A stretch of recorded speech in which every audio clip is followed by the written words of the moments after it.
Wow naman, grabe. Grabe na game over na to mga kapiksi. Ito yung swerte sa pera, mga kapiksi, no? May mga actually guys, maraming opportunity yung dadating sa inyo, no? Siswertein kayo sa mga oportunidad, mga kapiksi, and magdadala ito ng siksik, liglig, at limpak-limpak umaapaw na kaperahan, kasaganaan sa buhay nyo, mga kapiksi. For some of you, feeling ko nagda-diversify din kayo ng mga sources of income. Pag sinabing nagda-diversify, iba-iba yung income stream nyo, mga kapiksi. So, pwede may trabaho na kayo, meron pa kayong negosyo, meron pa kayong mga side hustles.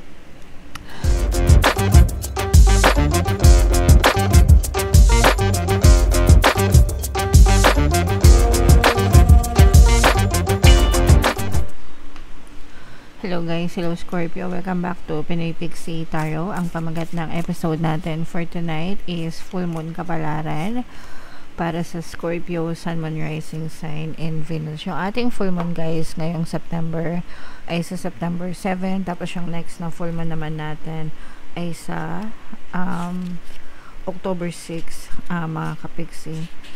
So, ang reading na to ay para sa period na yan. Ang pamagat ng ating Full Moon guys ay Corn Moon, mga kapiksi, at isa rin siyang total lunar eclipse, mga kapiksi. Alright?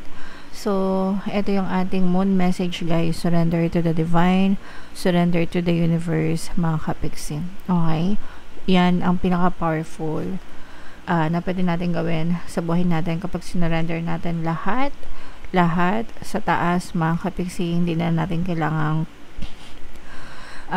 magduda, no? Hindi natin kailangan mawawala yung mga agam-agam natin.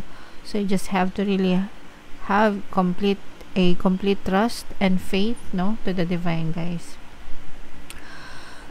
Attune to the moon, I am getting the answers I need. Okay, so i-type nyo na yan sa comment section, mga kapiksi. I am getting the answers I need. Lahat ng sagot sa mga tanong nyo, mga solusyon sa mga problema nyo, guys, sa mga pinagdadaanan nyo sa buhay, magkakaroon din ng kaliwanagan yan. Matatapos din yan, tutulungan kayo ng nasa taas, mga kapiksi. Alright? Additional meanings nitong card na to guys, a wish you made may be about to come true, no? Yeah, so always pray, always affirm para sa mga wish nyo, sa mga desires nyo, sa mga bagay na gusto nyong mangyari. It's not about maybe about to come true, but it's about to come true. Walang maybe, mga kapiksi. Basta nakafocus tayo. Yun lang talaga yung secret guys. Mag-focus lang. Whatever you... Eto guys, palagi yung tatandaan tong sinasabi ko. Paulit-ulit ako dito. Whatever you focus on, manifests. Kung ano yung fino-focus ng attention nyo guys, yun yung napupush out sa inyong physical reality. Yun yung, ibig sabihin, pag sinabing napupush out sa physical reality nyo, yun yung na-experience nyo na sitwasyon sa buhay nyo. And we call it manifestation. Okay?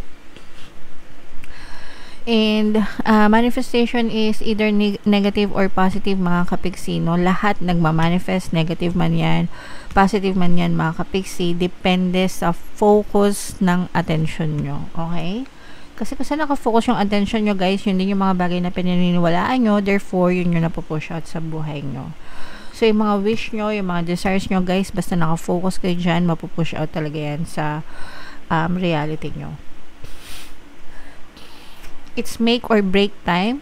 Again, no, it's either you make it or you don't make it. Depende yan sa'yo. Ikaw, sa iyo nakasalalay yung resulta ng mga minamanifest mo or mga dinadasal mo.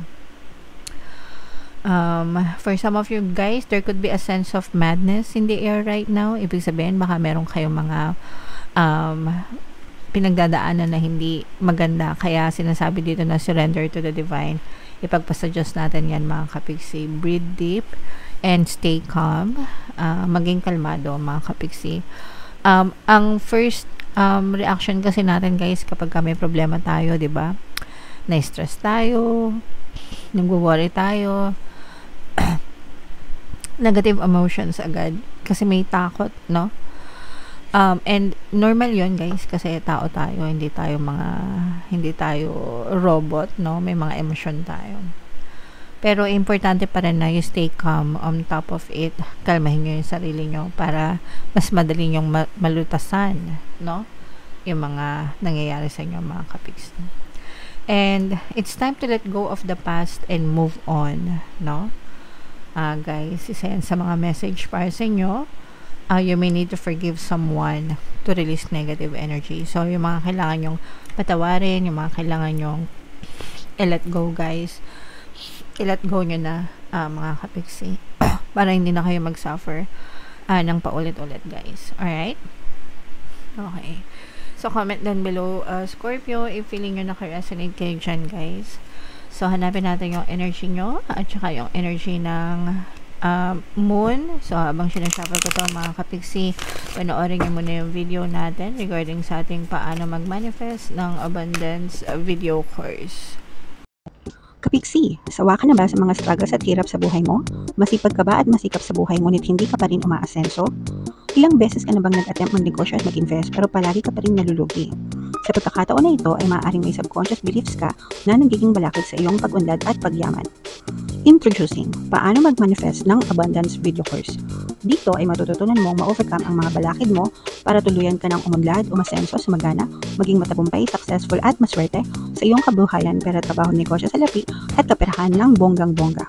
Dali, mag-send na ng email sa pinoypixitaro@gmail.com at simulan na ang iyong pagyaman ngayon. Alright, so sa lahat ng gusto mag-avail ng course, guys, naka-flash sa screen nyo. Una, meron tayong paano mag-manifest ng abundance video course. Meron din tayong paano mawala ang third party at magkaroon ng harmonious na relationship. And meron din tayong paano pabalikin si ex, revise breakup. Sa mga interesado, guys, mag-send lang kayo ng email sa pinoypixitaro@gmail.com. So, Scorpio, guys, kayo represent ng Queen of Cups. Ito yung ating moon energy, mga kapiksi. So, latag natin yung spread nyo, guys. And sa mga naghahanap ng mga pampaswerte na lucky charms or lucky bracelet, may mga items na may kita kayo sa description box, guys.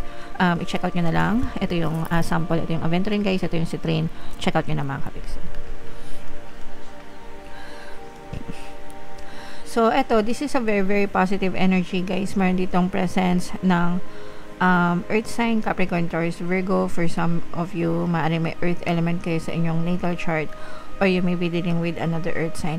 So, yung sinabi natin dito kanina, mga kapiksi, the answers you need are coming. So, dadating talaga sa inyo yung mga sagot, no? Parang ibubulong siya sa inyo ni universe.